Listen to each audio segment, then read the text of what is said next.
আসসালামু আলাইকুম and hello everyone, welcome to the another video. আজকের ভিডিওতে আপনাদের সঙ্গে শেয়ার করছি আমার ঢাকা যাওয়ার মুহূর্তগুলো। আজ ঢাকা চলে যাচ্ছি, আজ 12ই মে। আর এই ভিডিওটি কন্টিনিউ করব 13ই মে পর্যন্ত, অর্থাৎ ঢাকা পৌঁছিয়ে সেখানে কি করছি সে সমস্ত কিছুও থাকবে এই ভিডিওতে। তো দেখতে পাচ্ছেন ঢাকা চলে যাব। তার আগে আম্মু বিকেলের নাস্তার জন্য এখানে বানিয়েছে বেগুনের পাকোড়া এবং 1 কাপ গরম গরম চা।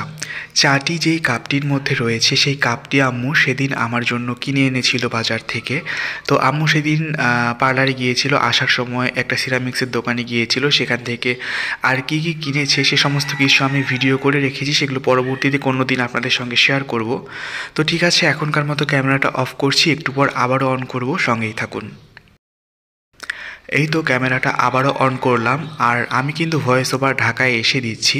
আমি যেখানে থাকি এর পাশে একটি মুরগির খামার হয়তো রয়েছে, সেখান থেকে কন্টিনিউয়াসলি মোরগ মুরগির আওয়াজ ভেসে আসে। তো যাই হোক, এই যে দেখতে পাচ্ছেন ভিডিওতে আপনারা, আমি কিন্তু গাড়ির মধ্যে উঠে পড়েছি। তো আসার সময়কার ভিডিও খুব বেশি ক্যাপচার করিনি, টুকটাক মানে এতটুকুই আপনাদের সঙ্গে শেয়ার করেছিলাম, আসার জার্নিটুকু।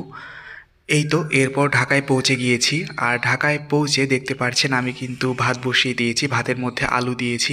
আর রাত্রেবেলা গাড়িতে খাওয়ার জন্য আম্মু নুডলস বানিয়ে দিয়েছিল, তো সেগুলোই খেয়েছিলাম। আর বাইরের তেমন কিছু কিনে খাইনি। তো এখন তো খিদে পেয়ে গিয়েছে, তাই ভাবলাম যে ভাত বসিয়ে দিই, আলু দিয়ে দিই ভাতের মধ্যে, গরম গরম খাওয়া যাবে।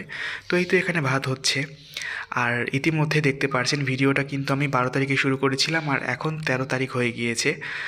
এদিক থেকে আমি একটি আপেল ধুয়ে নিচ্ছি, ওদিকে ভাত হতে থাক, খিদে পেয়েছে তো হালকা হালকা, তো আপেলটা খেতে থাকি।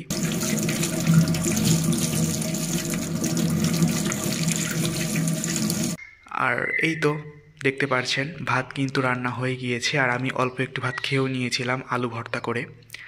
সব কিছু মিলিয়ে আজকের ভিডিওতে আপনাদের সঙ্গে এতটুকুই শেয়ার করলাম। আসলে ঢাকায় আসার পর এই যে পরিষ্কার পরিচ্ছন্নতা, তারপর এই যে রান্না করা, টুকটাক সব কিছু মিলিয়ে একটা ব্যস্ততা থাকে। তার মধ্যে যতটুকু পেরেছি আপনাদের সঙ্গে শেয়ার করেছি। ভুল ত্রুটিগুলো ক্ষমা সুন্দর দৃষ্টিতে দেখবেন। আজকের মতো তাহলে আল্লাহ হাফেজ।